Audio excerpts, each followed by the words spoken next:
Welcome once more to God's Nobody. I'm Auntie's T-Bone. I am now in a shirt and tie because I acted unprofessionally.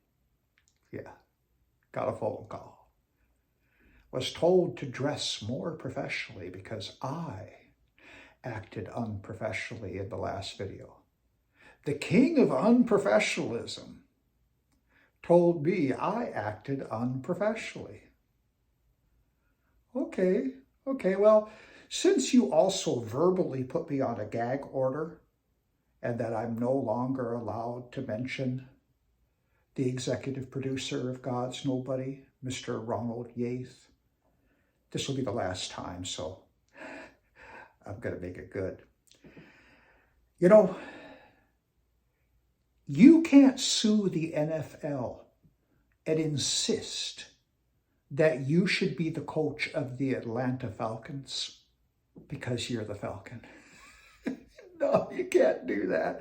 You can't tell an organization as large as the National Football League what to do. Old Falcon. No, you can't. You can't. And furthermore, it's not an ideal match. No.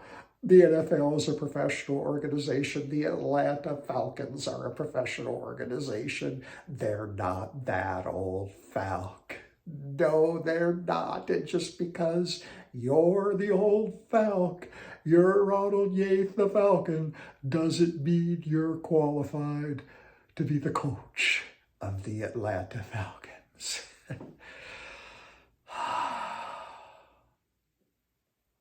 Believe me, you're not the only one who's relieved not to hear any more about Ronald Yates. This is going to be a gag order that I happily gag on. This particular lesson is going to be called The Foolish Mistake I Made.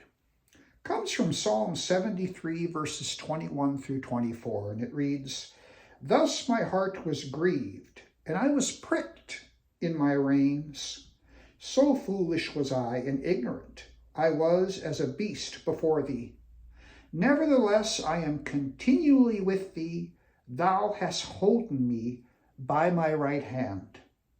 Thou shalt guide me with thy counsel, and afterward receive me to glory."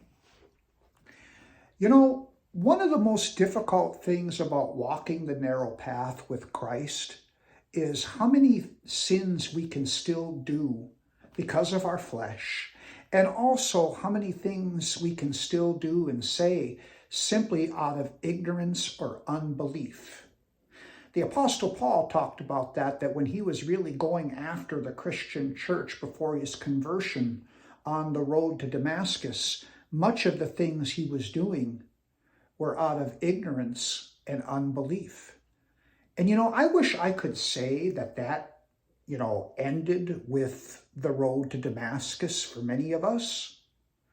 But even so, it's pretty clear that when you look through the scriptures, Paul still had arguments with other apostles.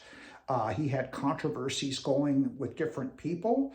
All the time there was strife, and some have even speculated that Paul may have had a serious anger problem overall that he dealt with all of his life. I've often wondered if that was the thorn in his flesh, his own bad temper. I don't know, but it's something certainly to speculate.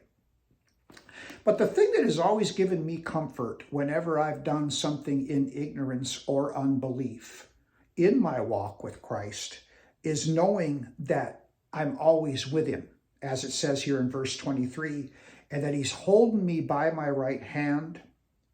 He guides me with his counsel, and afterwards he promises to receive me to glory. I don't know about you, but that makes for a lot of comfort in my life. Until next time, this has been Auntie's T-Bone, the reluctant Jonah, here on God's Nobody on the mighty YouTube. Goodbye now.